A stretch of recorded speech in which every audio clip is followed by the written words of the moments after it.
Welcome back to theory lesson number 9. In last week's video, we went over rhythms and time signatures, well, some of the building blocks of music so that we can better understand what's going on in the music that we listen to.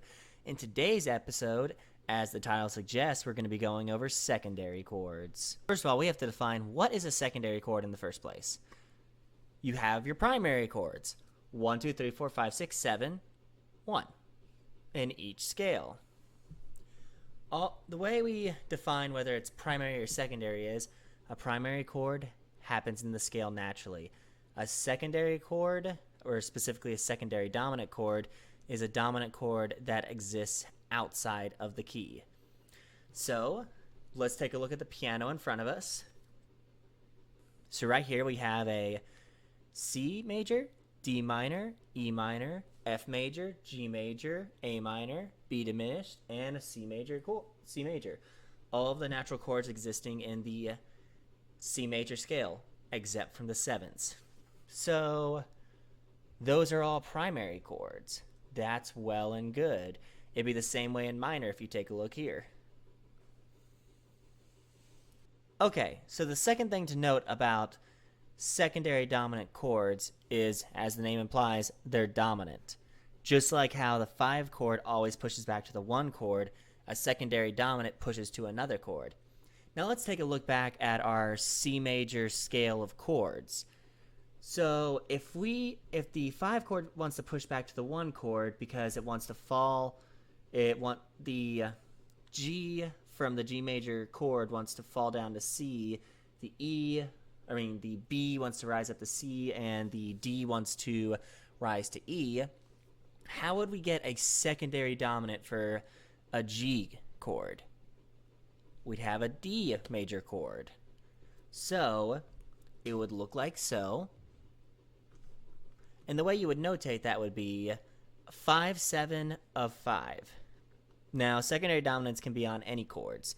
Here's an example of all the simple secondary dominants of C major. Okay, so there's more than just secondary dominants. Well, there's more than just 5 7s in secondary dominants. You have the secondary leading tone, which is, as the name implies, a leading tone. Just like how B minor is the leading tone to C major, you could do something along the lines of this. An A sharp diminished, which is a leading tone to the 7 chord. So it's a 7 of 7. These are also very powerful chords, and you could also add a 7th on top of them, just like you can do with the secondary dominant chords.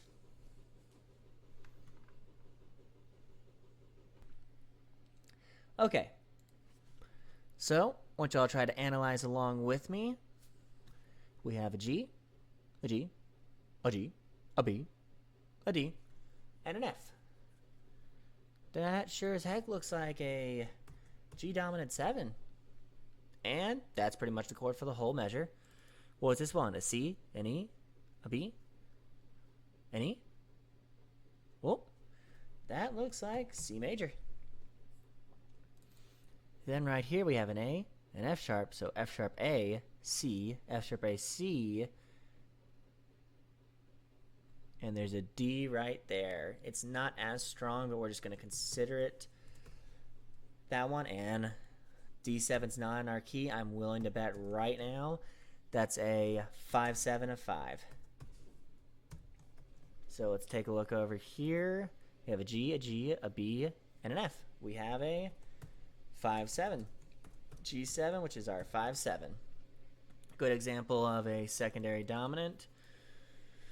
Let's go over here again. We've got a C, G, C, E, G, C, which, lo and behold, is a C major. Let me just leave caps lock on here. So right here we have an F sharp, an A, a C. So we have an F sharp diminished chord so far. Yep, looks like this is going to be an F sharp diminish, which, if we think about it, we're in the key of C major right now. So F sharp diminished does not naturally take place in C major. So that would mean it's a secondary leading tone.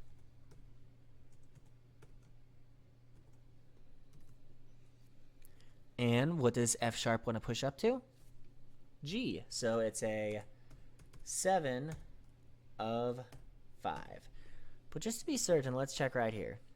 F, G, B, B, G. 5, 7. Good example of that. Okay, so right in front of us we have an example of a regular little piano doodle with secondary dominants and secondary leading tones in it. So we're just going to run through the piece, let you hear it, and then we're going to analyze the music and explain what's going on. Ignoring this part.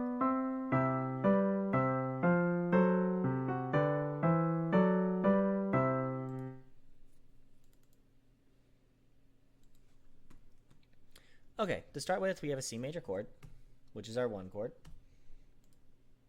And actually, I'm just going to save myself time by just doing Roman numerals. Then we have a 5 chord with the G major.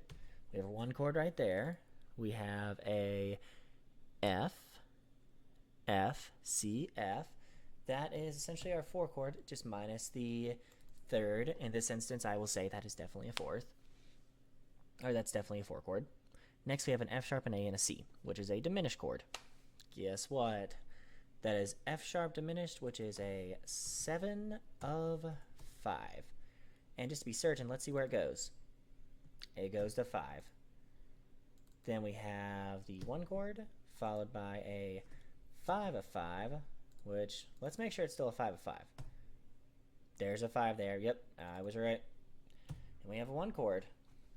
All right. Here's an example of a chain of secondary dominants.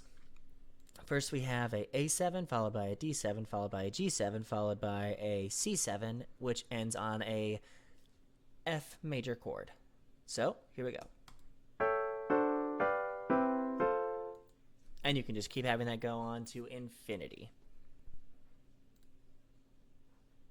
Okay, we learned a lot today about secondary dominants and secondary leading tones. These chords can be used to bring a lot of extra color and flavor to your music and keep the variety going on, which will keep your listeners more entertained in non-chord tones. Also, there's going to be a challenge video posted up in the next few days where I'll be writing a menu soundtrack from very unique instruments.